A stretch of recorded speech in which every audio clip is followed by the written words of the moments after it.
आप लोगों का स्वागत है एक नई स्टोरी में। कृपया चैनल को सब्सक्राइब करें और वीडियो को लाइक करें। Divorce papers. अब आगे दीक्षा को इरिटेशन होने लगता है क्योंकि इतनी भारी ज्वेलरी उसने आज तक नहीं पहनी होती। वह अपने भारी लहंगे को संभालते हुए ड्रेसिंग मिरर के पास जाती है और एक एक करके सारी ज्वेलरी को उतारने लगती है। अब उसके मांग पर आदित्य के नाम का सिंदूर और गले में मंगलसूत्र होता है। वह अपने सिर का दुपट्टा भी निकाल देती है और बन के फूलों को भी आहिस्ते आहिस्ते निकाल देती है। फिर वह एकटक आईने में अपने आप को देखने लगती है। उसे तो अभी भी यकीन नहीं हो रहा होता कि वह अब किसी की बीवी बन चुकी है। वह कमरे की बड़ी सी खिड़की के पास जाती है और चांद को निहारने लगती है। वह मायूस होकर नम आंखों लिए खुद से कहती है, मम्मी पापा ये मैं कहाँ आ गई। मुझे आप लोगों की बहुत याद आ रही है। पता नहीं इस घर के लोग कैसे होंगे अगर इन्होंने मुझे टॉर्चर करना शुरू कर दिया तो। वैसे भी मुझे बहू वाले कोई काम नहीं आते। ये कहते कहते वह लगभग रोने लगती है। प्लीज मुझे घर जाना है। ... विस्मयादिबोधक चिन्ह विस्मयादिबोधक चिन्ह। ये कहते कहते उसकी आंखों से आंसू गिरने लगते हैं क्योंकि वह आज तक अपने मम्मी पापा और अपनी कृतिका दी से दूर नहीं रही थी। वह अपने आप को संभालती है और मन ही मन कहती है, रिलैक्स दीक्षा, तूने कुछ गलत नहीं किया है तो तुझे घबराने की कोई जरूरत नहीं। वैसे भी तू जबरदस्ती मंडप में नहीं बैठी थी। इस फैमिली के लोगों ने ही अपने बेटे की शादी तुझसे करवाई है। ये कहकर वह एक गहरी सांस लेती है। फिर चांद को देखते हुए वह अपने पति के बारे में सोचने लगती है। पता नहीं क्यों पर मुझे ऐसा क्यों लग रहा है कि मैंने उन्हें कहीं देखा है। फिर वह अपने दिमाग पर जोर लगाने लगती है, पर कहाँ। ... प्रश्नवाचक चिन्ह। वह ये सब सोच ही रही होती है कि तभी कमरे का दरवाजा खुलता है। ये और कोई नहीं आदित्य ही होता है। पर दीक्षा तो अपने ही ख्यालों में गुम होती है, इसलिए उसे एहसास ही नहीं होता कि आदित्य कमरे में आ चुका है। आदित्य उसकी तरफ देखे बिना ही क्लोजेट रूम की तरफ जाकर अपने कपड़े चेंज कर लेता है और थोड़ी देर में बाहर आ जाता है। उसकी नजर न चाहते हुए भी दीक्षा की तरफ चली जाती है।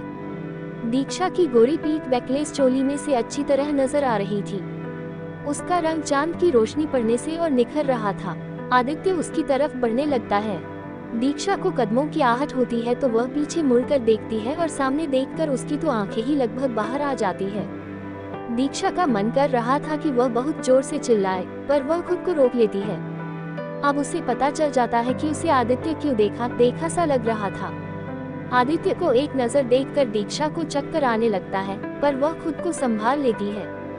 पर अंदर से वह कितनी डरी हुई थी ये सिर्फ वो ही जानती है।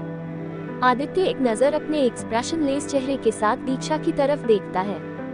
दीक्षा ने अपनी सारी ज्वेलरी उतार दी थी, बस गले में मंगलसूत्र और माथे पर सिंदूर पहन रखा था, जिसमें उसका मासूम और चांद सा चेहरा बहुत दिलकश लग रहा था।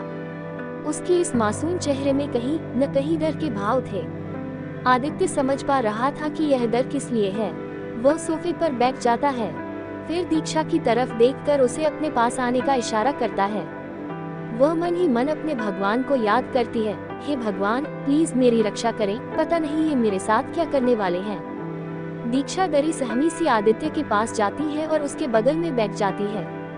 वह डर के मारे आदित्य की तरफ देख भी नहीं रही थी। उसने सपने में भी नहीं सोचा था कि उस दिन होटल ब्लू बर्ड में जो आदमी एक ही शूट में किसी को मौत के घाट उतार दिया था वो उसका पति बन जाएगा। What's your name? आदित्य की एक सर्द आवाज कमरे की चुप्पी को तोड़ती है। दीक्षा राठौर। दीक्षा अपनी सहमी आवाज में जवाब देती है। आदित्य एक एनवेल दीक्षा की तरफ बढ़ा देता है। वह उसके डरे सहमे चेहरे की तरफ देखकर, खोलो इसे। ... विस्मयादिबोधक चिन्ह। दीक्षा आहिस्ते से उसे खोलती है। उसमें एक पेपर होता है। आदित्य अपनी सर्द आवाज में उसे वो पढ़ने के लिए कहता है। दरअसल इस एनवेल्प में डिवोर्स पेपर्स होते हैं। उसे पढ़ने के बाद दीक्षा उसे अपने हाथों में ले लेती है। आदित्य अपनी कोल्ड टोन में कहना शुरू करता है, अब तक तुम्हें समझ आ गया होगा कि ये डिवोर्स पेपर्स हैं। अकॉर्डिंग टू दिस तुम्हें इस शादी में 2 साल तक रहना होगा, उसके बाद तुम इस रिश्ते से आजाद हो। आदित्य के ऐसा कहने पर दीक्षा शॉक्ड रह गई। वह सोचने लगी कि अगर डिवोर्स ही देना था तो शादी क्यों की, पर दूसरे ही पल वह ये भी सोचने लगी कि चलो अच्छा है, 2 साल बाद मैं फिर से अपने मम्मी पापा, दी और दादी के साथ रह पाऊंगी, अपने घर दोबारा जा पाऊंगी। दीक्षा को सोचता हुआ देखकर आदित्य कहना शुरू करता है, ये शादी दादी माँ का डिसीजन है।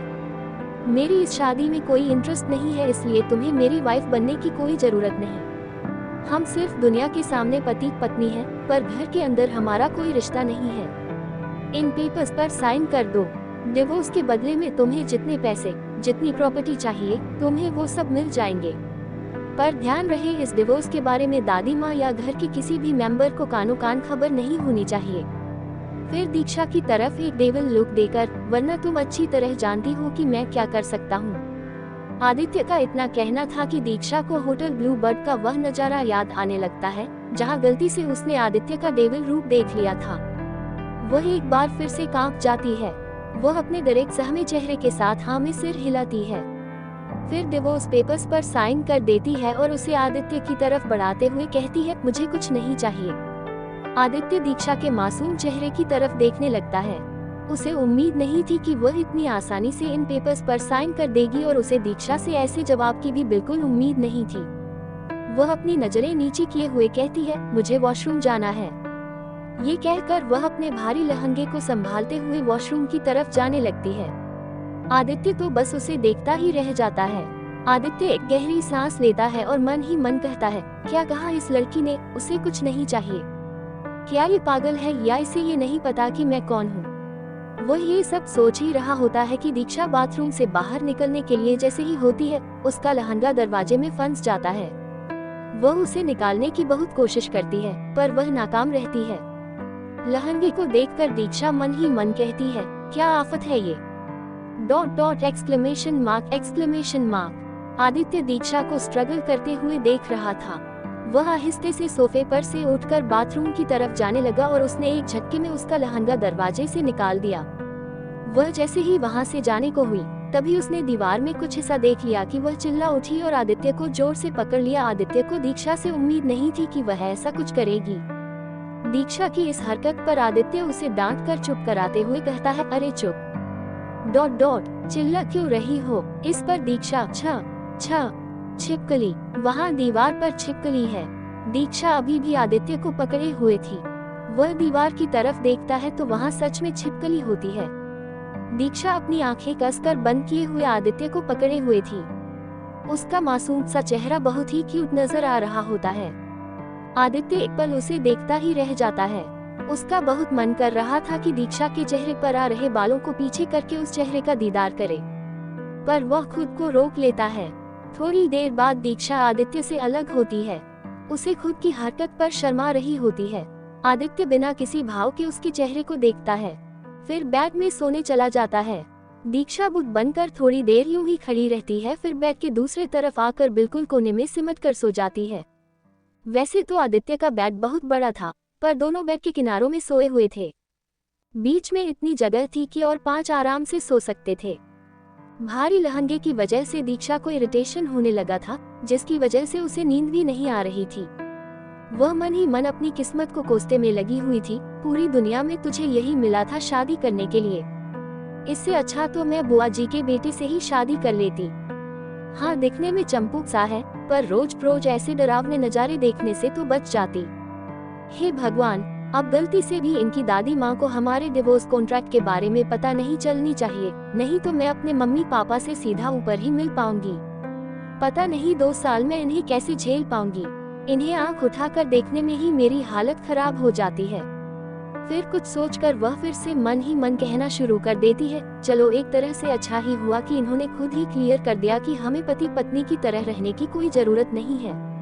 मैंने तो सुन रखा है कि ये अमीरजादे लड़कियों के साथ अपनी सारी हसरतें पूरी करके उन्हें अपनी जिंदगी से निकाल फेंकते हैं, पर इनकी बातें सुनकर लगता है कि मुझे इस मामले में इनसे डरने की कोई जरूरत नहीं है। अब पता नहीं कल का दिन कैसा रहने वाला है। ये कहकर वह अपनी तरफ पीठ करके सो रहे आदित्य की तरफ देखती है।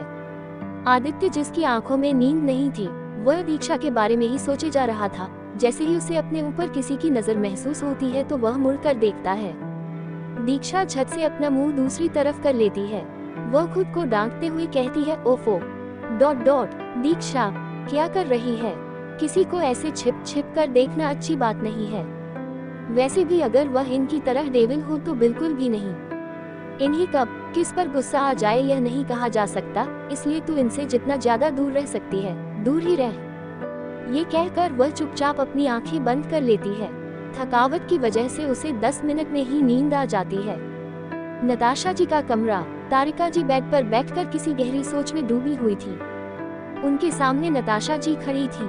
नताशा जी कमरे की चुप्पी तोड़ते हुए, भाभी, आखिर हुआ वही जिसका हमें डर था। हो गई आदित्य की शादी, अब हमारा कुछ नहीं हो सकता। ये कहकर नताशा जी अपनी फूटी किस्मत को कोसने लगती हैं। इस पर तारिका जी, रिलैक्स नताशा, इतनी आसानी से वो हमसे सब कुछ नहीं छीन सकती। नताशा जी तारिका जी के चेहरे की तरफ देखते हुए, भाभी आप क्या कहना चाहती हैं, साफ साफ कहिए। इस पर तारिका जी, नताशा लगता है तुमने गौर नहीं किया, यह शादी मॉम के कहने पर हुई है और इसका मतलब ये भी है कि आदित्य ने मॉम की सिलेक्ट की हुई लड़की से शादी की है। आई एम श्योर कि वह अपनी मर्जी से तो यह शादी नहीं करना चाह रहा होगा।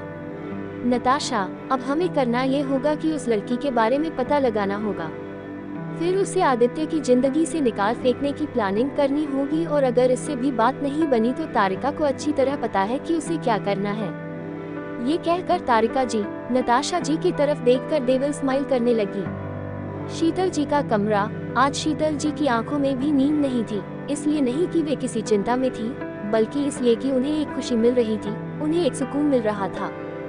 वह अपने पति वीरेंद्र जी की दीवार पर लगी बड़ी सी तस्वीर की तरफ देखकर कहती है, वीरेंद्र जी, आज हमने आपकी इच्छा पूरी कर दी। हमने आपकी वीणा को इस घर में ले आया। हमें पता है कि आपके पोते को इस शादी में, इस रिश्ते में कोई दिलचस्पी नहीं है, पर हम ये भी जानते हैं कि एक दिन वो खुद उसे अपने दिल में बसाएगा। उसे एक पल देखे बिना चैन नहीं आएगा, उसके बिना वह जीना नहीं चाहेगा। कल का सूरज मल्होत्रा हाउस में एक नया सवेरा लेकर आएगा। कई चेहरों को इन दोनों का पति पत्नी का रिश्ता रास नहीं आएगा। वे इनके रिश्ते को तोड़ने की भी कोशिश करेंगे, पर हम चाहते हैं कि वे दोनों एक दूसरे के जीवन साथी बनकर एक दूसरे का साथ निभाएं, एक दूसरे का हाथ थामें। हमें पूरा विश्वास है कि ये एक दिन होकर रहेगा। To be continued. तो नताशा जी और तारिका जी किस बारे में बात कर रहे हैं? शीतल जी इतनी श्योर कैसे है कि दीक्षा आदित्य के लिए ही बनी है? कैसा रहने वाला है दीक्षा का कल का दिन मल्होत्रा हाउस में? मल्होत्रा हाउस में पहला दिन। अब आगे राठौर हाउस। दीपक जी और कीर्ति जी अपनी नम आंखों के साथ अपने घर पहुंच गए। घर पहुंचते ही कृतिका, जो कि अपनी प्यारी बहन दीक्षा का बेसब्री से इंतजार कर रही होती है, वह अपने मम्मी पापा के साथ दीक्षा को न देखकर परेशान हो जाती है। वह दीपक जी की तरफ देखकर बोली, पापा, दीक्षा कहाँ रह गई? डॉट डॉट प्रश्नवाचक चिन्ह। पर दीपक जी के पास इस सवाल का कोई जवाब नहीं होता है। दीपक जी को यूं चुप और मायूस देखकर कृतिका की टेंशन बढ़ने लगती है। वह दीपक जी की दोनों बाहों को पकड़कर बोली, पापा, आप कुछ बोलते क्यों नहीं? Dot dot question mark. फिर कीर्ति जी के पास जाकर बोली, मम्मी, आप भी तो दीक्षा के साथ थी। डॉट डॉट विस्मयादिबोधक चिन्ह। पर कीर्ति जी भी क्या बोलती? उन्हें यूं बुत बनकर खड़ा देख दीक्षा और कृतिका की दादी शांति जी दोनों के पास आई। वे अपनी शांत आवाज में बोली, दीपक बेटा, सब ठीक है न? और दीक्षा कहाँ है? तुम दोनों के साथ आई नहीं वो? डॉट डॉट प्रश्नवाचक चिन्ह। शांति जी की बातें सुनकर कीर्ति जी के सब्र का बांध टूट गया। उनके आंखों का आंसू, जो अब तक उन्होंने बहुत मुश्किल से रोक रखा था, वह बह गया। वह फूट फूट कर रोने लगी। उन्हें यूं रोता देख दीपक जी उनके कंधों को पकड़कर उन्हें संभालने लगे। कृतिका और शांति जी ये देखकर और टेंशन में आ गईं। दीपक जी ने उन्हें सोफे पर बिठाया, एक गिलास पानी पिलाया, तब जाकर कीर्ति जी थोड़ी शांत हो गईं। कृतिका और शांति जी भी सोफे पर बैठ गए। शांति जी दीपक जी की तरफ देखकर फिक्र भरे टोन में, बेटा, तुम दोनों बताओगे कि आखिर बात क्या है? मुझे बहुत चिंता हो रही है। दीपक जी एक गहरी सांस लेते हुए बोले, माँ, हमारी दीक्षा की शादी हो गई। शांति जी और कृतिका को इस बात की बिल्कुल उम्मीद नहीं थी। कृतिका शॉक्ड होकर बोली, क्या? लेकिन कब, कहाँ और किसके साथ? Dot dot question mark. Kritika और शांति जी का ऐसा रिएक्शन स्वाभाविक था। दीपक जी और कीर्ति जी ने भी यह उम्मीद नहीं की थी कि उस शादी के मंडप में खुद उनकी बेटी दुल्हन बनने वाली है। दीपक जी शुरू से लेकर आखिरी तक सारी बातें कृतिका और शांति जी को बता देते हैं। दीपक जी अपनी बातों में एक बेबसी का भाव लेकर बोले, माँ, हम दोनों ने यह शादी रोकने की बहुत कोशिश की, पर उनकी ताकत के आगे हम कमजोर पड़ गए। पर मल्होत्रा फैमिली की मालकिन शीतल जी ने हमें वादा किया है कि अब दीक्षा की सुख दुख की जिम्मेदारी उनकी है। मुझे आशा है कि वे लोग दीक्षा का बहुत अच्छे से ख्याल रखेंगे। शांति जी जो बड़े ध्यान से दीपक जी की बातें सुनने में लगी थी, दीपक जी के कंधे पर हाथ रखकर बोली, बेटा तुम दोनों इसमें खुद को दोष मत दो। मैं जानती हूँ कि दीक्षा की शादी हमारी मर्जी से नहीं हुई है, शायद उसकी किस्मत में यही लिखा हो, आखिर जोड़ियां तो ऊपर वाला ही बनाता है। इस पर दीपक जी बोले, माँ मैं आपकी बातें समझ रहा हूँ, पर मुझे ये बात खाई जा रही है कि हमारी फूल सी बच्ची जो अभी ठीक से बड़ी भी नहीं हुई है, उसे अचानक एक बहू की जिम्मेदारी मिल जाएगी, वो भी मल्होत्रा खानदान जैसे बड़े परिवार की बहू की जिम्मेदारी, तो उस पर क्या बीतेगी। हम सभी जानते हैं कि उसे बहू शब्द का मतलब भी ठीक से नहीं पता। कीर्ति जी जो अब तक चुप बैठी थी, अपने आंखों में आंसू लिए हुए बोली, दीपक जी मेरी दीक्षा ठीक तो होगी। ... मैं जानती हूँ वो अपने मम्मी पापा, अपनी कृतिका दी और दादी को बहुत मिस कर रही होगी। प्लीज मुझे एक बार मेरी बच्ची का चेहरा देखना है। कीर्ति जी इतनी डेस्परेट होकर बोल रही थी कि उनकी बातें सुनकर किसी की भी आंखों में आंसू आ जाएं। दीपक जी उन्हें संभालते हुए बोले, कीर्ति संभालो खुद को, अगर तुम ऐसी रहोगी तो हमारी बच्ची वहाँ खुद को कैसे संभालेगी। मुझे पूरा यकीन है हमारी बच्ची हमें मिस जरूर कर रही होगी, पर वह बिल्कुल ठीक होगी। कृतिका अपनी आंखों में आंसू लेकर बोली, मेरी दीक्षा, उसे तो ठीक से चाय बनाना भी नहीं आता, मेरी छोटी बच्ची। पता नहीं कल का सवेरा उसके लिए क्या रंग लाएगा। मैं भगवान से यही प्रार्थना करूंगी कि वे उसकी मैरिड लाइफ में खुशियां भर दे। शांति जी कृतिका के हाथों में अपना हाथ रखकर उसे दिलासा देती हैं, क्योंकि अब वे इस फैक्ट को इनकार नहीं कर सकती थी कि दीक्षा की अब शादी हो चुकी है।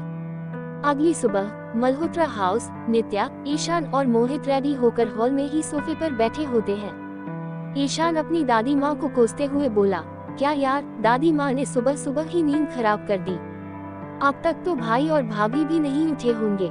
इस पर नित्या ईशान की टांग खींचते हुए बोली, भाई आप कौन सा रोज रोज सुबह जल्दी उठते हो। नित्या के ऐसा कहने पर मोहित मुंह दबाकर हंसने लगता है। नित्या भी उसका पूरा साथ देती है। ईशान दोनों को घूर कर देखता है, तभी ईशा और विहान भी वहां आ जाते हैं। विहान सबको गुड मॉर्निंग विश करते हुए बोला, गुड मॉर्निंग गाइस। ... ईशान, नित्या और मोहित तीनों एक साथ बोले, गुड मॉर्निंग विहान भाई। फिर वे तीनों ईशा को भी गुड मॉर्निंग विश करते हैं। विहान चारों तरफ देखते हुए बोला, हमारे न्यूली वेडेड कपल नजर नहीं आ रहे, कहाँ गए वो दोनों। ... प्रश्नवाचक चिन्ह उद्धरण चिन्ह।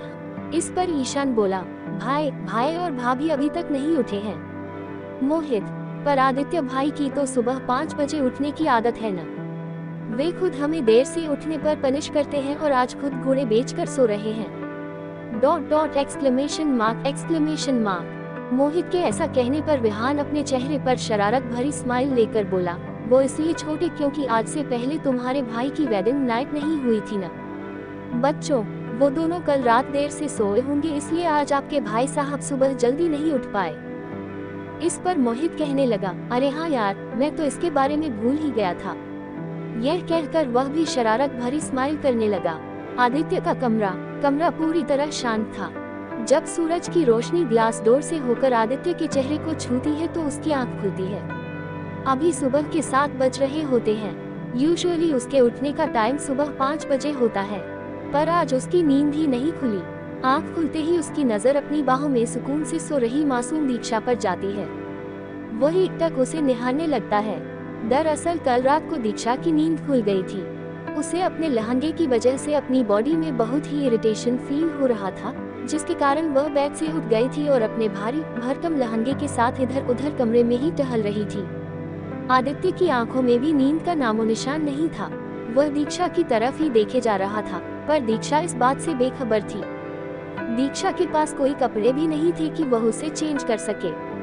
थोड़ी देर तक उस भारी लहंगे के साथ घूमने के बाद वह थक कर बेड पर लेट जाती है, पर उसकी आंखों में अभी भी नींद के नामो निशान नहीं होते। लगभग आधे घंटे के बाद दीक्षा की आंख लगनी शुरू हो जाती है। थोड़ी देर में ही वह नींद के आगोश में चली जाती है, पर आदित्य की आंखों में अभी भी नींद कोसों दूर थी। उसके मन में रह रहकर न चाहते हुए भी दीक्षा का ख्याल आ रहा होता है। आदित्य अपने ख्यालों से तब बाहर आता है जब उसे दीक्षा की आवाज आती है, जो नींद में ही बुड़बुड़ाई जा रही थी। कृतिका दी, प्लीज मुझे आपके पास जाना है। आप प्लीज मुझे इस डेविल से बचा लो। कृतिका दी प्लीज। इतना कहते कहते वह नींद में ही कृतिका को हक करने के लिए अपने दोनों हाथ आगे कर देती है। दीक्षा नींद में नॉन स्टॉप बड़बड़ाई जा रही थी, जिसे सुनकर आदित्य इरिटेट हो गया और जैसे ही वह दीक्षा के करीब आया, उसके मासूम चेहरे को देखकर अपनी सारी इरिटेशन भूल गया। उसने दीक्षा के साइड वाली लैंप को जलाया और उसके चांद से मासूम चेहरे को एकटक निहारने लगा।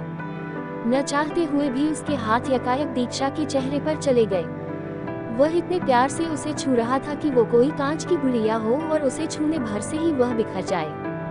फिर उसके हाथ दीक्षा के सिर पर चले गए और आहिस्ता आहिस्ता उसे सहलाने लगे, जिससे दीक्षा को नींद में ही एक सुकून मिला। उसे कृतिका के पास रहकर जो फीलिंग आती थी, वही फीलिंग अभी आ रही थी। वह धीरे से आदित्य के सीने में छिप गई। दीक्षा के ऐसा करते ही आदित्य को एक सुकून सा मिलता है। इस सुकून में उसकी आंखें बंद हो जाती है। दोनों 4 बजे के लगभग सोते हैं। जब आदित्य की नींद खुलती है तो वह पाता है कि दीक्षा उसकी बाहों में सुकून से सो रही थी। तभी उनके दरवाजे पर किसी ने नॉक किया, जिससे दीक्षा की नींद टूटी। उसे तो अभी भी लग रहा था कि वह अपने घर में है, इसलिए वह आराम से उठ रही थी। To be continued. तो कैसा होने वाला है दीक्षा का रिएक्शन जब वह आदित्य को अपने इतने करीब पाएगी? कैसा रहने वाला है मल्होत्रा हाउस में दीक्षा का पहला दिन? मिसेस दीक्षा मल्होत्रा। जब आदित्य की नींद खुलती है तो वह पाता है कि दीक्षा उसकी बाहों में सुकून से सो रही थी। तभी उनके दरवाजे पर किसी ने नॉक किया, जिससे दीक्षा की नींद टूटी। उसे तो अभी भी लग रहा था कि वह अपने घर में है, इसलिए वह आराम से उठ रही थी। अब आगे जब वह अपनी आंखों खोलती है तो वह आदित्य को अपने करीब देखकर चौंक जाती है। इस हैरानी में उसकी आंखें ही लगभग बाहर आ जाती है। फिर उसकी नजर अपने हाथों पर जाती है जो कि आदित्य के सीने में होते हैं। आदित्य तो बस अपनी सपाट आंखों से दीक्षा को देखे जा रहा था। वह झट से अपने हाथ वापस लेते हुए बोली, सॉरी सॉरी ... वो मुझे पता नहीं था कि आप मेरे इतने पास हैं। फिर कुछ सोच कर नो आई मीन ... मैं आपके इतने पास आ गई हूँ। ये कहकर वह झट से बेड से उठ जाती है। दोनों एक दूसरे को देखे बगैर रूम की डोर पर जाते हैं। दोनों एक साथ दरवाजे को खोलने के लिए जाते हैं तो दोनों के हाथ एक दूसरे को टच कर लेते हैं। आदित्य एक नजर दीक्षा को देखता है, जिससे दीक्षा सहम जाती है। वह उसकी तरफ देखे बिना ही बोली, आप खोल लीजिए। जब आदित्य डोर खोलता है तो सामने एक सर्वेंट अपने हाथों में कुछ कपड़े और ज्वेलरी का बॉक्स लिए खड़ा होता है। वह सिर झुकाकर आदित्य से कहता है, बड़ी मालकिन ने छोटी मालकिन के लिए ये भिजवाया है। आदित्य के एक इशारे पर दीक्षा उस सर्वेंट से वह ले लेती है। वह कपड़े और ज्वेलरी सेट लेकर ज्वेलरी बॉक्स को ड्रेसिंग मिरर के पास रख देती है और कपड़ों को लेकर बाथरूम में चली जाती है। वह बाथरूम का दरवाजा अंदर से बंद करके चैन की सांस लेती है। दीक्षा बाथरूम के मिरर में अपने आप को देखकर बोली, हास ... दीक्षा क्या करती है तू यहाँ उस डेविल के साथ है? तुझे शर्म नहीं आती सुबह सुबह उसकी बाहों में उठते हुए? फिर एक नजर आईने में खुद को देखकर, मिसेस दीक्षा मल्होत्रा ... कॉन्ग्रेचुलेशंस, अब आप बहू बन गई हैं और 2 साल के लिए मिस्टर डेविल की वाइफ भी। फिर रोशनी को याद करके, ये सब उस कमीनी की वजह से हुआ है। रोशनी, एक बार तू मिल मुझे, फिर देख मार कर कैसे तेरा भरता बनाती हूँ मैं। एक तो मंडप छोड़कर भाग गई, चलो यहाँ तक तो ठीक भी था, पर इससे उसका मन नहीं भरा और उसने मुझे बलि का बकरा बनाकर मिस दीक्षा राठौर से मिसेस दीक्षा आदित्य मल्होत्रा बना दिया। रोशनी, आई स्वेयर, जिस दिन तू मुझे दिख गई ना, आदित्य की गन लेकर सबसे पहले तेरी खोपड़ी उड़ाऊंगी मैं। दीक्षा ये सब बोल ही रही थी कि तभी उसे लहंगे की वजह से फिर इरिटेशन होने लगती है। आहा, क्या आफत है ये, अब ये उतरेगा कैसे? यह कहकर वह अपने लहंगे को उतारने की कोशिश करने लगी। बड़ी मशक्कत के बाद वह अपने कपड़े उतारने में कामयाब होती है। शोवर लेने के बाद जब वह शीतल जी के भिजवाए कपड़ों को देखती है तो उसका माथा ठनक जाता है। वह मन ही मन फिर से बोली, ग्रेट, बस इसी की कमी थी... साड़ी। दीक्षा ने तो जैसे साड़ी पहनने में मास्टरी हासिल की है। वह सोचने लगी कि अब इसे कैसे पहना जाए, क्योंकि उसे साड़ी पहननी तो आती नहीं थी।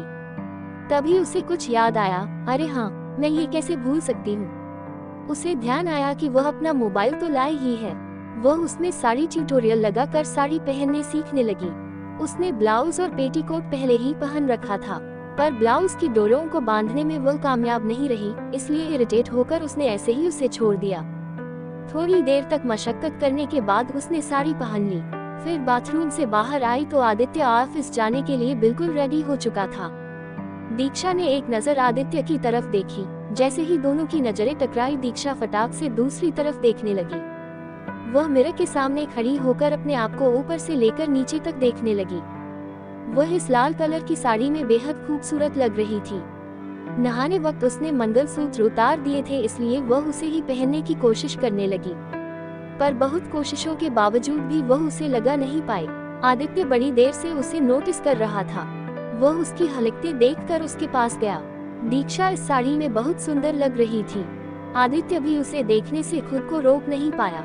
आदित्य को अपने पास आता देख दीक्षा चुपचाप मिरर के सामने खड़ी हो गई। उसने दीक्षा के हाथों से मंगलसूत्र लिया और बिना किसी भाव के दीक्षा के बालों को एक साइड करने लगा।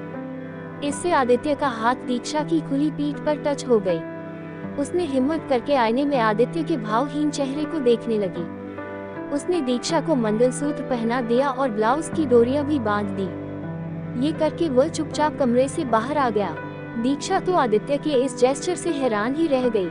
उसने आईने में एक बार खुद को देखा, माथे पर सिंदूर लगाया। सिंदूर लगाते ही उसे एहसास हो गया कि अब उस पर एक बहू की जिम्मेदारी आने वाली है। सिंदूर लगाने के बाद शीतल जी के भिजवाए बैंगल्स पहने, गले में कुंदन का एक हार और कानों में उसी हार की मैचिंग इयरिंग्स पहन ली। उसने अपने बालों को कोम किया और आईने में एक टक खुद को देखने लगी। अपने आप को देखते हुए अचानक उसकी आंखों में आंसू आ गए। उसने खुद को संभालते हुए कहा, रिलैक्स दीक्षा, सब ठीक है। ... तूने कॉलेज में बड़े बड़े प्रोजेक्ट्स किए हैं और तू इसे भी कर लेगी. ... सो डोंट वरी। ये कहकर वह कमरे से बाहर आकर नीचे जाने लगी। नीचे हॉल में शीतल जी सोफे पर बैठकर न्यूज़पेपर पढ़ रही थी। नित्या, मोहित और ईशान बातें करने में लगे हुए थे। ईशा और विहान भी उनको ज्वाइन करने के लिए आ गए थे। आदित्य जैसे ही ऑफिस जाने के लिए रेडी हुआ, विहान उसे रोकते हुए बोला, भाई आज भी तुझे ऑफिस जाने की जल्दी है?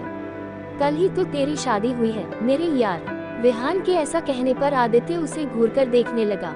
इतने में ही दीक्षा सीढ़ियों से होते हुए नीचे आ चुकी थी। यकायक सबकी नजरें दीक्षा पर जा टिकी। सभी उसकी खूबसूरती देखकर अपनी पलकें झपकाना ही भूल गए। To be continue. तो दीक्षा के आ जाने से आदित्य की जिंदगी क्या मोड़ लाएगी? क्या वह उसे अपनी वाइफ के रूप में एक्सेप्ट कर पाएगा? पहली रसोई। इतने में ही दीक्षा सीढ़ियों से होते हुए नीचे आ चुकी थी। यकायक सबकी नजरें दीक्षा पर जा टिकी। सभी उसकी खूबसूरती देखकर अपनी पलकें झपकाना ही भूल गए। अब आगे आदित्य की नजरें दीक्षा पर नहीं थी। विहान दीक्षा को देखते हुए बोला, भाभी कितनी खूबसूरत है। ... विस्मयादिबोधक चिन्ह, विस्मयादिबोधक चिन्ह। उसके बगल में खड़ी ईशा ने खोए हुए अंदाज में जवाब दिया, हाँ बहुत। उन दोनों की बातें सुनकर आदित्य की नजर दीक्षा पर गई। वह ऊपर से लेकर नीचे तक उसे देखने लगा।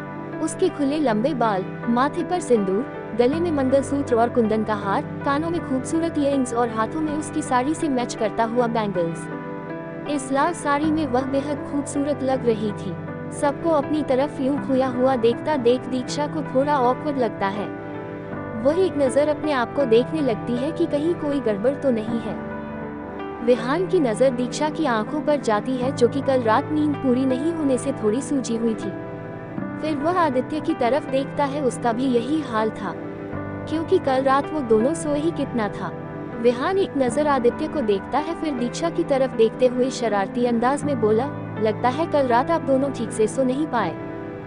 विहान के ऐसा कहने पर ईशा, मोहित और ईशान मुंह दबाकर हंसने लगे। वहीं आदित्य विहान को खा जाने वाली नजरों से घूर रहा था, क्योंकि वह समझ रहा था कि उसके कहने का मतलब क्या है। दीक्षा भी विहान के ऐसा कहने पर थोड़ी ऑकवर्ड सी हो जाती है। शीतल जी दीक्षा के पास आकर मुस्कुराते हुए बोली, मल्होत्रा हाउस में आपका स्वागत है बेटा। ... विस्मयादिबोधक चिन्ह, विस्मयादिबोधक चिन्ह। दीक्षा शीतल जी के ऐसा कहने पर स्माइल कर देती है। इतने में ही नताशा जी, तारिका जी और आर्यन भी वहां आ जाते हैं। तीनों दीक्षा को घूरने लगते हैं। नताशा जी तारिका जी के कानों में, मानना पड़ेगा मॉम की चॉइस को, लड़की काफी सुंदर है। आइए हम आपका सभी से परिचय करवाते हैं। सबसे पहले हम खुद से शुरुआत करते हैं। दीक्षा बेटा, हम हैं आपकी और आदित्य की दादी माँ। दीक्षा पैर छूकर उनका आशीर्वाद लेती है, फिर तारिका जी की तरफ इशारा करते हुए बोली, ये है आपकी मॉम, आदित्य की सटीक मदर मिसेस तारिका मल्होत्रा। विस्मयादिबोधक चिन्ह। दीक्षा उनका भी पैर छू लेती है। नताशा जी की तरफ इशारा करते हुए बोली, ये है आपकी बुआ मिसेस नताशा सहगल। दीक्षा उनके भी पैर छू लेती है। शीतल जी दीक्षा को आर्यन की तरफ इशारा करके बोली, ये है तारिका के बेटे और आपके देवर आर्यन। विस्मयादिबोधक चिन्ह। आर्यन की निगाहें तो कब से दीक्षा पर थी। वह हैंडशेक करने के लिए अपना हाथ आगे बढ़ाता है, पर दीक्षा ने उसे हाथ जोड़कर नमस्ते कर दिया। इससे आर्यन को भी न चाहते हुए उसे नमस्ते करना पड़ा। ईशान शीतल जी को टोकते हुए बोला, दादी माँ, अब हम खुद ही भाभी को हम सब से इंट्रोड्यूस करा देंगे। शीतल जी मुस्कुराते हुए बोली, ठीक है बेटा। ईशान दीक्षा के सामने जाकर मुस्कुराते हुए दीक्षा को हक कर लेता है और कहता है, welcome home bhabhi. Exclamation mark. Diksha भी मुस्कुराते हुए ईशान को थैंक यू कहती है। आदित्य, जो कि अब तक उन सब पर निगाहें नहीं थी, यकायक ईशान की तरफ उसकी नजरें चली गई। वह खा जाने वाली नजरों से ईशान को देख रहा था, पर ईशान इस बात से बिल्कुल बेखबर था। विहान ने आदित्य के हाव भाव को नोटिस कर लिया और मुस्कुराते हुए ईशा की तरफ देखकर आदित्य की तरफ इशारा करते हुए धीरे से बोला, तो हमारे पतिदेव को जलन भी होने लगी है। ईशा भी ये देखकर मुस्कुराने लगी। ईशान अपना इंट्रोडक्शन देते हुए बोला, हेलो भाभी, मैं हूँ आपका सबसे प्यारा और हैंडसम देवर ईशान। ईशान के ऐसा बोलते ही दीक्षा के चेहरे पर एक क्यूट सी स्माइल आ जाती है। ईशान दीक्षा के प्यारे चेहरे की तरफ देखकर बोला, भाभी you are so cute. Exclamation mark. Diksha smile करते हुए थैंक यू बोली, पर कोई था जो इस देवर भाभी के कॉन्वर्सेशन से बहुत जल रहा था। आदित्य, जो कि कब से ईशान को ही घूरे जा रहा था। नित्या ईशान को साइड करते हुए बोली, भाई अब आपका हो गया हो तो मेरी बारी है। वह अपनी स्वीट वॉइस में दीक्षा का वेलकम करती हुए बोली, वेलकम होम भाभी, मैं हूँ मल्होत्रा फैमिली की क्यूटेस्ट मेंबर नित्या। आदित्य भाई की छोटी बहन और आपकी प्यारी ननन। दीक्षा सामने से नित्या को हक कर लेती है और थैंक यू बोलती है। दोनों को ऐसे देखकर सबके चेहरे पर स्माइल आ गई। मोहित सबको साइड करते हुए बोला, तुम सबका हो गया हो तो अब मोहित की बारी है। वह दीक्षा की तरफ देखते हुए बोला, हेलो भाभी, मैं हूँ आपका प्यारा देवर मोहित। दीक्षा मुस्कुराकर मोहित से हैंडशेक कर लेती है। ईशा और विहान, जो कब से उन्हें देखे जा रहे थे, वे दीक्षा के पास आकर बोले, अरे भाई, कोई हमें भी पूछेगा। विहान दीक्षा की तरफ देखकर बोला, वेलकम होम भाभी, मैं हूँ विहान, आपके पति का दोस्त और आपका देवर।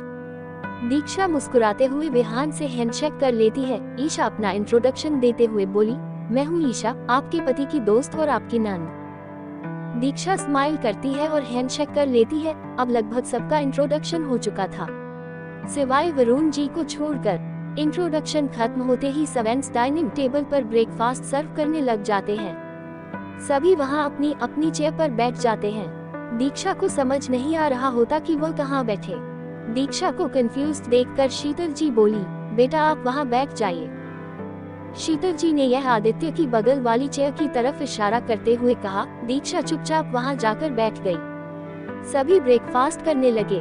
दीक्षा को तो कल रात से ही जोरों से भूख लगी थी, पर वह यहाँ किसी को जानती भी नहीं थी कि किसी को कहकर खाना ऑर्डर कर सके। ब्रेकफास्ट करने के बाद उसके पेट को शांति मिल गई। ब्रेकफास्ट के बाद आदित्य अपने ऑफिस के लिए निकल गया। शीतल जी दीक्षा को अपने पास बुलाकर बोली, दीक्षा बेटा, आज इस घर में आपका पहला दिन है। हम आपके हाथों का टेस्ट जानना चाहते हैं। आज आपको अपनी पहली रसोई बनानी है, तो क्या आप इसके लिए तैयार हैं? दीक्षा शीतल जी की तरफ देखने लगी। दीक्षा की हालत देखकर नताशा जी धीरे से तारिका जी के कानों में बोली, भाभी आपको क्या लगता है इस लड़की को कुकिंग आती होगी? Question mark. इस पर नताशा जी सामने देखते हुए बोली, 100% नॉट। Exclamation mark. दीक्षा अपनी धीमी आवाज में बोली, एक्चुअली दादी माँ, मुझे कुकिंग नहीं आती। विस्मयादिबोधक चिन्ह।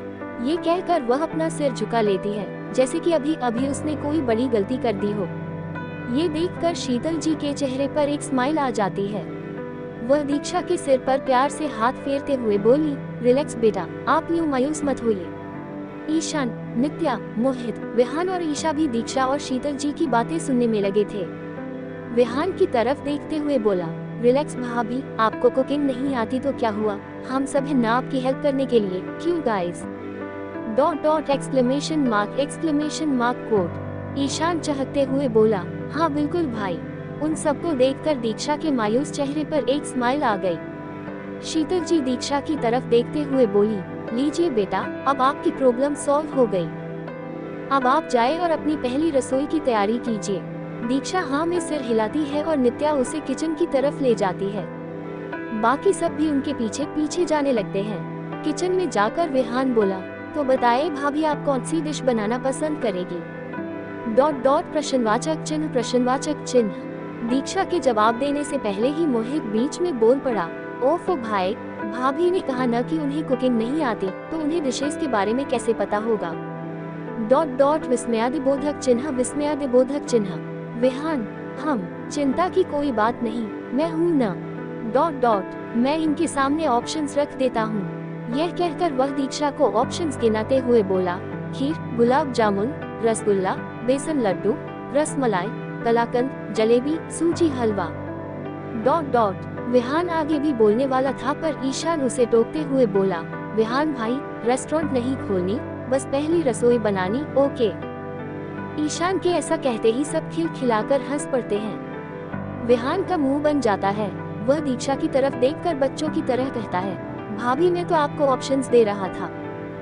दीक्षा विहान को अप्रिशिएट करते हुए बोली, आपने बहुत ही अच्छी डिशेस के आइडियाज दिए, क्यों न हम गाजर का हलवा ट्राई करें? दीक्षा के ऐसा कहते ही विहान और ईशा एक दूसरे की तरफ देखकर मुस्कुराने लगे।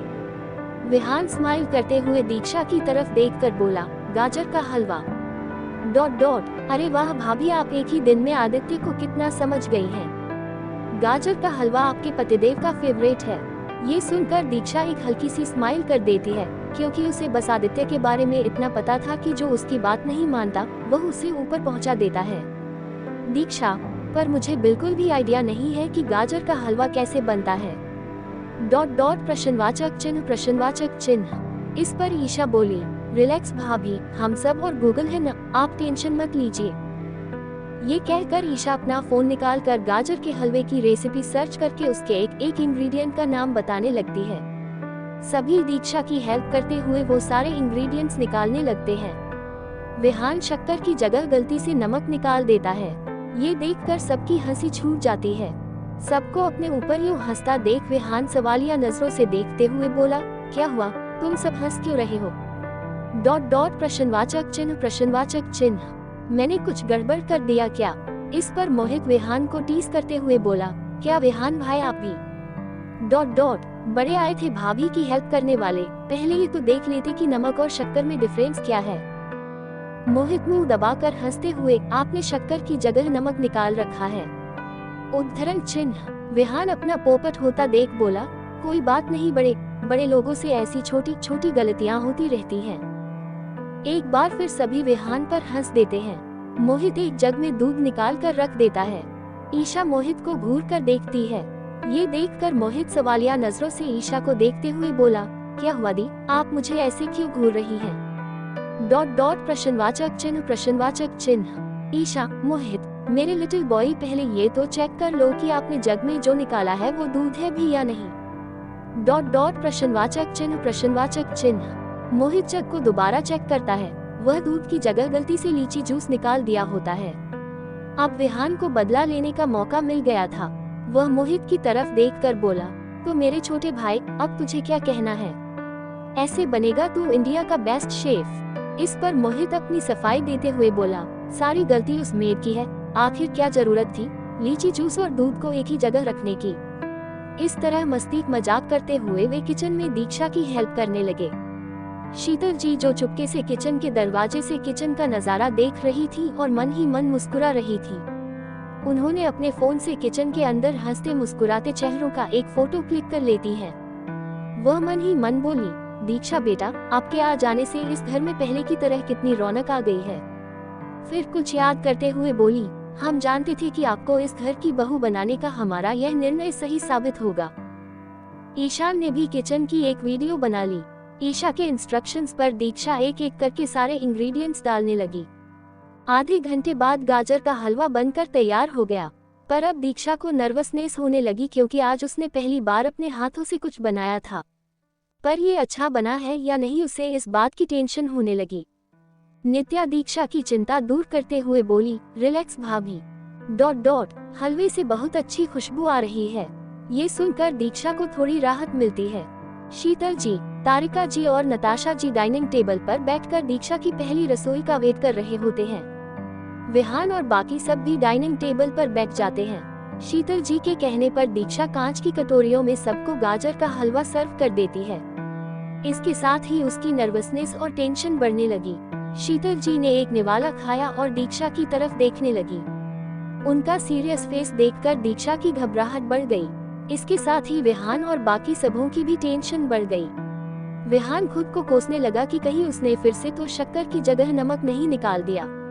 अगर ऐसा हुआ तो ईशा और बाकी सब उसे नहीं छोड़ने वाले। वे सभी अपने अपने दिमाग के घोड़े को दौड़ाने लगे कि क्या उन्होंने दीक्षा को सही रेसिपी तो बताई थी। To be continued. तो क्या शीतल जी को दीक्षा के हाथों का बना गाजर का हलवा पसंद आएगा? पहली रसोई का गिफ्ट। अब आगे शीतल जी दीक्षा को अपने पास बुलाते हुए बोली, दीक्षा यहाँ आइए। ... विस्मयादिबोधक चिन्ह विस्मयादिबोधक चिन्ह। दीक्षा शीतल जी के पास आकर चुपचाप खड़ी हो गई। शीतल जी ने सबको हलवा खाने के लिए कहा। खाने के बाद ईशान और बाकी लोगों के फेस पर भी एक सीरियसनेस आ गई। दीक्षा ने एक नजर ईशान की तरफ आस भरी नजरों से देखा, जिसके जवाब में ईशान ने नमे सिर हिला दिया। ये देखकर दीक्षा लगभग डर गई। शीतल जी, दीक्षा, ये आपने पहली बार कुछ बनाया था। ... प्रश्नवाचक चिन्ह उद्धरण चिन्ह। जिसके जवाब में दीक्षा धीरे से बोली, जी दादी माँ। ... विस्मयादिबोधक चिन्ह। दीक्षा को ऐसे देखकर शीतल जी बड़े प्यार से उसके सिर को सहलाने लगी। इसके साथ ही ईशा, विहान, नित्या, मोहित और ईशान के चेहरे पर भी बड़ी सी स्माइल आ गई। शीतल जी दीक्षा का घबराहट दूर करते हुए बोली, आप दोनों को कैसा लगा अपनी बहू की पहली रसोई का स्वाद? ... नताशा जी, it's really tasty mom. Tarika जी, हलवा बहुत टेस्टी बना है दीक्षा बेटा। ... दीक्षा तारिका जी की तरफ देखकर बोली, थैंक यू आंटी। ... विस्मयादिबोधक चिन्ह उद्धरण चिन्ह। दीक्षा के ऐसा कहने पर शीतल जी उसकी तरफ देखकर मुस्कुराई और कहा, मॉम। ... विस्मयादिबोधक चिन्ह। दीक्षा अपने आप को करेक्ट करते हुए बोली, sorry. ... I mean thank you mom. Tarika ji अपने चेहरे पर जबरदस्ती की स्माइल लाकर बोली, you're वेलकम बेटा। ... विस्मयादिबोधक चिन्ह। शीतल जी नित्या को अपने पास बुलाकर अपने कमरे से कुछ लाने के लिए कहती है। 10 मिनट के अंदर नित्या एक बड़ी सी ज्वेलरी बॉक्स लेकर आ जाती है। शीतल जी नित्या के हाथों से वह बॉक्स लेकर उसे खोलती हैं। दीक्षा की तो आंखें खुली की खुली रह जाती है, क्योंकि यह एक बड़ा सा चमचमाता डायमंड नेकलेस होता है, जिसमें बड़ी बड़ी इयरिंग्स भी होती हैं। इसे देखकर इसकी कीमत का अंदाजा लगाया जा सकता था। तारिका जी और नताशा जी की आंखें तो उस बेशकीमती हार पर टिक जाती है। नताशा जी धीरे से तारिका जी के कानों में, भाभी इस हार की कीमत तो करोड़ों में होगी। शीतल जी दीक्षा की तरफ देखकर मुस्कुराते हुए बोली, बेटा ये आपकी पहली रसोई का तोहफा है। हमने ये हार हमारी प्यारी वीना बेटा को दी थी। हमारी बहू वीना, आदित्य की माँ और आपकी सास ने हमसे कहा था कि यह हार मेरी होने वाली बहू को दे दीजिएगा और आज हम उनकी इच्छा पूरी कर रहे हैं। दीक्षा शीतल जी को सुनती रह गई। उसके मन में संकोच भी था कि वह इतनी कीमती हार कैसे रख सकती है, और वैसे भी आदित्य की माँ ने यह हार उसकी होने वाली पत्नी के लिए रखा होगा। दीक्षा तो जानती थी कि वह आदित्य की पत्नी कभी नहीं बन पाएगी। इस हिसाब से वह मन ही मन सोचने लगी कि मैं यह हार कैसे रख सकती हूँ। मेरा इस पर कोई हक नहीं, बल्कि आदित्य की पत्नी का है।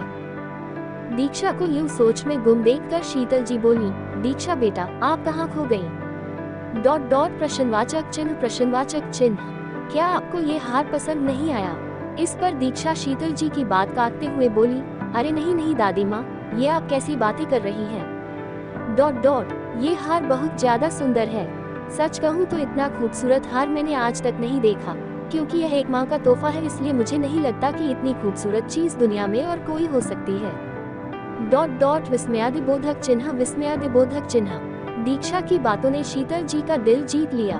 दीक्षा अपनी बात जारी रखते हुए बोली, पर दादी माँ, मैं ये हार नहीं रख सकती। इस पर शीतल जी दीक्षा के सिर पर प्यार से हाथ फेरते हुए बोली, पर क्यों बेटे, आप इसे क्यों नहीं रख सकती? Question mark. दीक्षा सीधे जवाब देती है, दादी माँ, क्योंकि मैं अपने आप को इसके लायक नहीं मानती। मम्मी जी ने यह हार आदित्य की होने वाली पत्नी के लिए रखी है।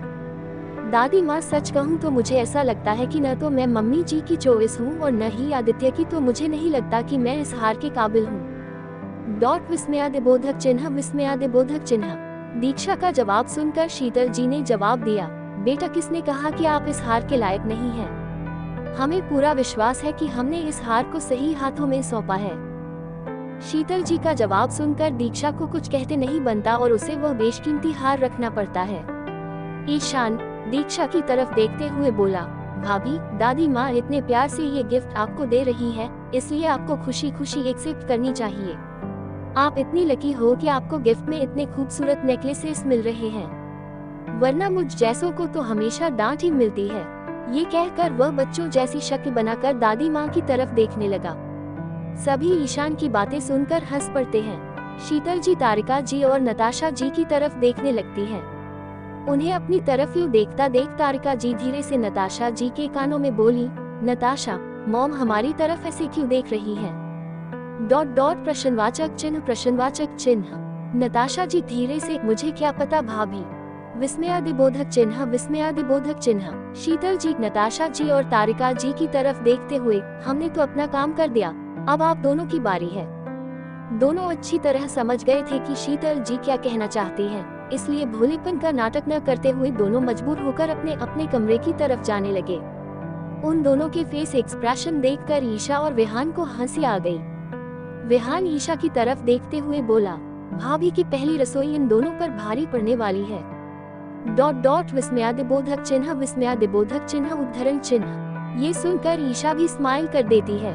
15 मिनट के अंदर दोनों वापस आ गईं। दोनों के हाथों में एक डायमंड सेट था। वे बेमन से उसे दीक्षा की तरफ बढ़ाते हुए बोली, दीक्षा बेटा, तुम्हारी पहली रसोई का गिफ्ट। विस्मयादिबोधक चिन्ह। पर दीक्षा पोलाइटली मना करते हुए बोली, मॉम, बुआ जी आपके गिफ्ट के लिए बहुत बहुत शुक्रिया, पर प्लीज मुझे ये नहीं चाहिए। दीक्षा के ऐसा बोलते ही दोनों का चेहरा खिल उठता है, पर वे इसे अपने फेस पर शो नहीं करती। नताशा जी शीतल जी की तरफ देखते हुए बोली, मॉम, आपने सुना न, दीक्षा को ये सब नहीं चाहिए। शीतल जी नताशा जी की बात काटते हुए दीक्षा से बोली, दीक्षा बेटा, बात सिर्फ तोहफे की नहीं है, इसे आप अपनी माँ का प्यार समझ लीजिए। इस पर दीक्षा कुछ नहीं कहती और हाँ में सिर हिला देती है। मोहित दीक्षा की तरफ देखते हुए बोला, रख लो भाभी, वैसे भी ये दोनों कहाँ किसी को कुछ देती हैं। मोहित के ऐसा कहने पर सभी खिलखिलाकर हंस पड़ते हैं। नताशा जी अपने बेटे की तरफ घूर कर देखते हुए बोली, शट अप मोहित, तेरी जुबान कुछ ज्यादा ही नहीं चलने लगी है आजकल। विस्मयादिबोधक चिन्ह। इस पर मोहित धीरे से बोला, आपसे तो कम ही है मॉम। Exclamation mark. फिर सभी अपने अपने कमरे में चले गए। दूसरी तरफ दी इन्फिनिटी एम्पायर का ऑफिस, आदित्य अपने कैबिन में अपने डेस्क पर बैठकर लैपटॉप में काम कर रहा था। ऑफिस का माहौल आज गर्म था, क्योंकि आदित्य ने अभी थोड़ी देर पहले ही 4 से 5 एम्प्लॉइज को काम से निकाल दिया था। तभी आदित्य की कैबिन पर किसी ने नॉक किया। आदित्य अपने लैपटॉप की तरफ देखते हुए रिमोट से कैबिन के डोर को अनलॉक करते हुए कम इन कहता है। वंश अपने हाथों में कुछ रिपोर्ट पेपर्स लेकर अंदर आ जाता है। वह आदित्य की तरफ देखकर बोला, बॉस, ये रिपोर्ट पेपर्स जो आपने मंगवाया था। वह उन पेपर्स को आदित्य को दे देता है। आदित्य अपने लैपटॉप को छोड़कर उसे पढ़ने लगता है। वंश अपनी बात जारी रखता है, बॉस, उन्होंने हमारे प्रोजेक्ट पर साइन करने से मना कर दिया। आदित्य अपनी सर्द आवाज में रिपोर्ट्स को पढ़ते हुए बोला, आदित्य मल्होत्रा को न सुनने की आदत नहीं है, उसे चुपचाप उन प्रोजेक्ट पेपर्स पर साइन करने को कहो। अगर फिर भी उसे समझ नहीं आए तो ऊपर पहुंचा दो। वंश अपने बॉस के ऑर्डर मानते हुए हाँ में जवाब देता है। वंश अभी भी आदित्य की कैबिन में खड़ा हुआ होता है। आदित्य रिपोर्ट्स पढ़ते हुए वंश की तरफ देखे बिना ही बोला, तुम्हें और कुछ कहना है? Dot dot question mark. इस पर वंश बोला, यस बॉस, कल हमारे मॉल द एमराल्ड पैलेस का ग्रैंड इनॉग्रेशन है। इस पर आदित्य अपने मेल चेक करते हुए बोला, ये डॉट तुमने मुझे मेल किया है।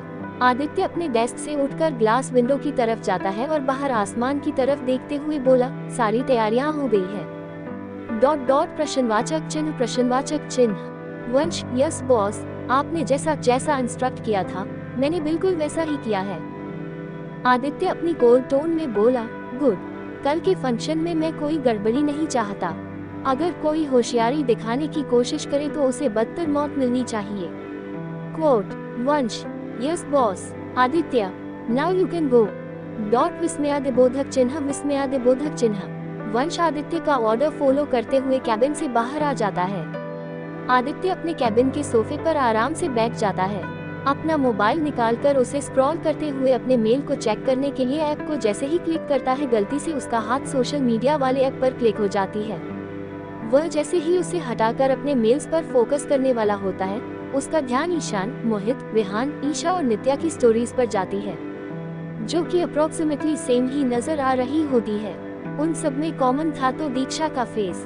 पहले तो आदित्य इसे इग्नोर करता है, फिर न चाहते हुए भी उसकी उंगली उनकी स्टोरीज पर क्लिक हो जाती है। सभी ने किचन में दीक्षा को हेल्प करते वक्त ईशान ने जो वीडियो बनाई थी उन सब की स्टोरीज पर लगी हुई थी, जिसमें वे सभी दीक्षा को हेल्प करते हुए बड़े खुश नजर आ रहे होते हैं। सभी ने दीक्षा के साथ बहुत सारी फोटोज क्लिक की थी। लास्ट वाले फोटो में दीक्षा अपने चांद से चेहरे के साथ मुस्कुराते हुए गाजर के हलवा की कटोरी और चम्मच लिए हुए होती है। इन सब को दीक्षा के साथ देखकर पता नहीं क्यों आदित्य को जलन होने लगती है। ईशान की स्टोरी में वह एक फोटो में दीक्षा को बैक हक किए हुए उसके हाथों से गाजर का हलवा खा रहा था। ये देखकर तो जैसे आदित्य के सीने में आग सी लग जाती है। वह ईशान को खा जाने वाली नजरों से घूरता है, फिर अपने मोबाइल को टेबल पर फेंक देता है और आंखें बंद करके सोफे पर आराम से बैठ जाता है। दूसरी तरफ ईशान, मोहित और नित्या ईशान के रूम में बेड पर लेटकर अपने फोन को स्क्रॉल कर रहे होते हैं। तभी अचानक ईशान सरप्राइज्ड होकर बोला, oh my god. Dot, oh my god. Ishaan का अचानक ऐसा रिएक्शन देखकर मोहित बोला, क्या हुआ ब्रो? डॉट डॉट, कहीं तूने दुनिया का 8वां अजूबा तो नहीं देख लिया? डॉट डॉट प्रश्नवाचक चिन्ह। इस पर ईशान बोला, दुनिया का 8वां अजूबा नहीं यार। डॉट डॉट, ये तो उससे भी बड़ा अजूबा है जिसे सुनकर तुम दोनों शॉक्ड होकर बेहोश हो जाओगे। डॉट डॉट विस्मयादिबोधक चिन्ह। ईशान की ऐसी बातें सुनकर मोहित और नित्या को बहुत एक्साइटमेंट होती है ईशान की बातें सुनने की। ईशान अपनी एक्साइटमेंट से भरी आवाज में बोला, भाई हमारे जिस बिजी आदित्य भाई को हमारी बकवास सुनने का बिल्कुल टाइम नहीं होता था, उन्होंने आज हमारी स्टोरीज देखी। Can you believe this? Dot dot प्रश्नवाचक चिन्ह। इस पर मोहित शॉक्ड होकर बोला, क्या कहा तूने? मुझे तो बिल्कुल भी यकीन नहीं हो रहा। ये कहकर वही ईशान के हाथों से उसका मोबाइल छीनकर देखने लगता है तो पाता है कि ईशान बिल्कुल सच कह रहा है। उन सब के लिए ये शॉकिंग इसलिए था क्योंकि आदित्य ने आज सालों बाद ऐसा कुछ किया था। ईशान विहान को भी इस बारे में मैसेज कर देता है। कुछ ही मिनट के बाद विहान का रिप्लाई आ जाता है, क्या बात है छोटे, तूने ये न्यूज़ देकर मेरा दिल खुश कर दिया। इस पर ईशान विहान को रिप्लाई करता है, भाई मैं तो ये देखकर सरप्राइज्ड ही हो गया। पर विहान भाई ये समझ नहीं आया कि आज भाई के साथ ये चमत्कार हुआ कैसे। Dot dot question mark. इस पर विहान ने ईशान को रिप्लाई किया, सब प्यार का जादू है छोटे, हमारे मिस्टर हस्बैंड को ये बर्दाश्त नहीं हुआ कि हम सभी अकेले अकेले उनकी प्यारी बीवी के साथ इतने अच्छे पल गुजार रहे हैं, वो भी उनके बिना। इसी जलन में उन्होंने न चाहते हुए भी हम सबकी स्टोरी चेक की होगी। इस पर ईशान मुस्कुराते हुए रिप्लाई किया, अरे हाँ यार भाई, मैंने तो इसके बारे में सोचा ही नहीं। भाई आपको नहीं लगता आदित्य भाई धीरे धीरे चेंज होने लगे हैं? इस पर विहान का रिप्लाई आया, ये तो शुरुआत है छोटे, आगे आगे देखो होता है। To be continued. तो क्या दीक्षा आदित्य को बदल कर उसके दिल में प्यार जगाने में कामयाब हो पाएगी, या उन दोनों के दिलों में एक दूसरे के लिए प्यार जगने से पहले ही उन्हें अलग कर दिया जाएगा?